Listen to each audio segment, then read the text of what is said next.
عن ابن عباس رضي الله تعالى عنهما قال ضرب بعض أصحاب النبي صلى الله عليه وسلم خباءه على قبر হযরত আব্দুল্লাহ ইবনে আব্বাস রাদিয়াল্লাহু তাআলা আনহু বর্ণনা করেন তিরমিজি শরীফের হাদিস যে আমাদের একজন সাথী ঘটনাক্রমে তিনি একটি কবরস্থানে খিমা গাড়লেন, মানে তাঁবু গাড়লেন, হয়তো কোনো সফরে। হুয়া লা ইয়াহসাবু আনহু কবরুন, অথচ তিনি জানতেন না এটা একটা কবর। তিনি একটি তাঁবু গাড়লেন একটা স্থানে, এটা কবর, অথচ তিনি জানতেন না এটা যে কবর।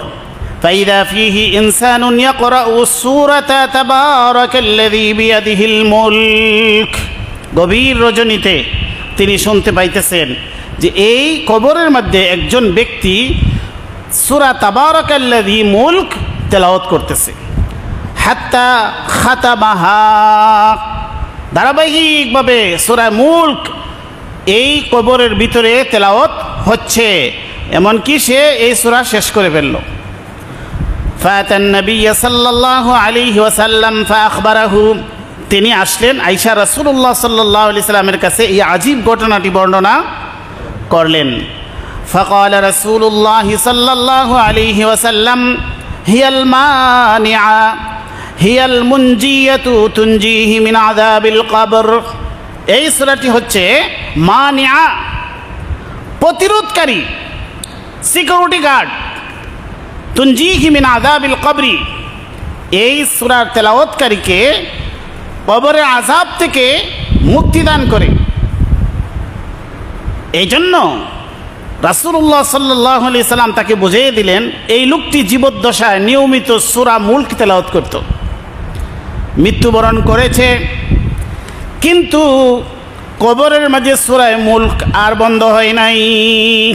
অটোমেটিক কিয়ামত পর্যন্ত তার কবরে সূরা মুলক স্টার্ট, আল্লাহর পক্ষ থেকে কুদরতিভাবে এটা চালু হয়ে গেছে। কিয়ামত পর্যন্ত ওই ব্যক্তিকে সর্বপ্রকার কবরের আযাব থেকে, বিপদ থেকে, একাকিত্ব থেকে এই সূরা প্রতিরোধকারী হয়ে গেছে, সাথী সঙ্গী হয়ে গেছে। তিরমিজি শরীফের হাদিস।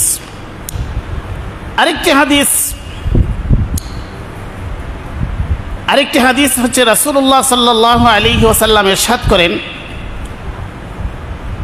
মাতা রাজুলুন ফাজাআতহু মালাইকাতুল আযাব। একজন ব্যক্তি মৃত্যুবরণ করেছে, অর্থাৎ মানুষ যখন মৃত্যুবরণ করলো, ফাজাআতহু মালাইকাতুল আযাব, তার কাছে চলে আসছে আযাবের ফেরেশতা। ফাজালাসু ইনদা রাসিহি, আযাবের ফেরেশতা এসে মাথার কাছে বসছে। ফাকালা লা সাবিলা লাকুম ইলাইহি, সূরা মুলক বলতেছে এই মাথার দিকে তোমার আর কোনো অধিকার নাই, এই মাথার দিকে আইসা তাকে শাস্তি দেওয়ার কোনো তোমার রাস্তা নাই। কদ কানা ইয়াকরাউ সূরাতাল মুলক, এই মুর্দা জীবদ্দশায় সূরা মুলক তেলাওয়াত করত, অতএব তুমি মাথার দিকে শাস্তি দিতে পারবে না। ফাজালাসু ইনদা রিজলাইহি, পায়ের দিকে চলে গেল। আযাবের ফেরেশতা কোথায় গেল? পায়ের দিকে চলে গেল। ফাকালা লা সাবিলা লাকুম ইলাইহি, পায়ের দিকেও তোমার কোনো সুযোগ নেই, কারণ এই পায়ের উপর ভর করে এই ব্যক্তি সূরা মুলক তেলাওয়াত করত। কদ কানা ইয়াকুমু আলাইনা বিসূরাতিল মুলক, তোমার এই সুযোগ নাই, কারণ এই পায়ের উপর ভর করে সে সূরা মুলক তেলাওয়াত করত। ফাজালাসু ইনদা বাতনিহি আও সাদরিহি, এরপরে চলে আসলো মধ্যখানে, পেটের দিকে, বুকের দিকে। ফাকালা লা সাবিলা লাকুম, এখানেও তোমার কোনো সুযোগ নেই। ইন্নাহু ক্বাদ ওয়াআ ফি সূরাতাল মুলক, এই ব্যক্তি সূরা মুলক মুখস্থ করেছিল, এই সূরা মুলক তার হৃদয়ে রয়েছে, অতএব তুমি বুকের দিকে, পেটের দিকে এসেও তুমি শাস্তি দিতে পারবে না। এই জন্য রাসূল বলেন ফাসুমিয়াতিল মানিআ, এই জন্য এই সূরার নাম হচ্ছে প্রতিরোধকারী, মানাকারী, বাধাদানকারী। এই সূরা হচ্ছে সূরা আল মুলক।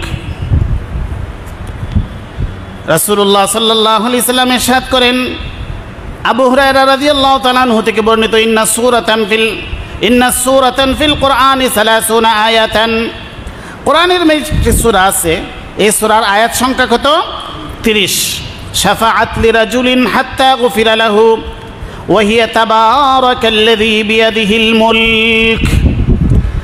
এই সূরা এই তেলাওয়াতকারীর জন্য সুপারিশ করবে আল্লাহর কাছে, আর এই সুপারিশ আল্লাহর কাছে গ্রহণযোগ্য হবে। এই সুপারিশের কারণে আল্লাহ এই তেলাওয়াতকারীকে ক্ষমা করে দিবেন। রাওয়াহু আহমদ, মুসনাদে আহমদের হাদিস। এই সূরার নাম যেরকমভাবে সূরা আল মুলক, এরকম আরও একাধিক নাম এই সূরার রয়েছে। এই সূরার আরেক নাম হচ্ছে আল মানিআ, প্রতিরোধকারী, কবরের আযাবকে প্রতিরোধকারী সূরা। এই জন্য রাসূল বলছেন এই সূরার নাম হচ্ছে সূরা আল মানিআ, মানাকারী মানে বাধাদানকারী। কবরের শাস্তি যখন আসবে তখন এই সূরাটা এই শাস্তিকে প্রতিরোধ করবে। এই সূরার সম্পর্কে রাসূল বলেছেন, সূরাতুম মিনাল কুরআনি মা হিয়া ইল্লা 30 আয়াতান। কোরআনের মধ্যে একটি সূরা আছে যে সূরার আয়াত সংখ্যা হচ্ছে 30। খাসামাত আন সাহিবিহা, যে সূরার তেলাওয়াতকারীর জন্য এই সূরা আল্লাহর সাথে তর্কে লিপ্ত হয়ে যাবে। হাত্তা আদখালাহুল জান্নাহ, এমনকি সে এই ব্যক্তিকে মুক্ত করে জান্নাতে প্রবেশ করাইয়া দিবে। ওয়াহিয়া সূরাতু তাবারাকা, এই সূরাটা হচ্ছে সূরা তাবারাকা।